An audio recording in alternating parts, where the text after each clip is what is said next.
The third person involved in the sex trafficking ring that stretched from Michigan to Arizona will not go to trial after all.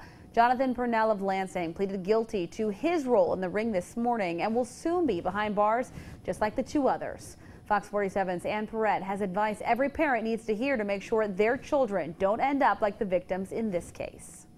27-year-old Jonathan Purnell admitted Wednesday to helping organize a sex trafficking ring.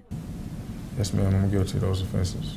I did aid and assist somebody to transport a prostitute. He'll serve 5.5 to 20 years in prison on charges of transporting 2 young women across state lines for prostitution. One was underage. Ingham County Prosecutor Stuart Dunning says Purnell worked with Mariah Houghton, who's behind bars for 4 to 20 years, and Christopher Bryant, who's in federal prison for the next 40 years. What they were doing was they were enticing young girls, often underage girls, into a life of prostitution, and they provided them with cash and other luxuries, and they would pimp them out. Prosecutor Dunnings tells me most victims who are lured into this type of scheme come from a dysfunctional family, but he warns parents it could happen to anyone. If your child is getting involved with drugs, regardless of how good your family is, that can be problematic.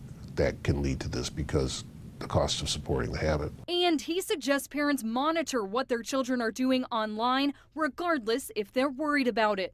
Dunnings also commended the team effort across agencies and jurisdictions that helped bring down the ring. I can't congratulate and thank those various agencies enough for all the hard work they put into this to put an end to these people that were really exploiting some of our most vulnerable young ladies in our society. From the Ingham County Sheriff's Office to the FBI. In Lansing, Ann Perrette, Fox 47 News.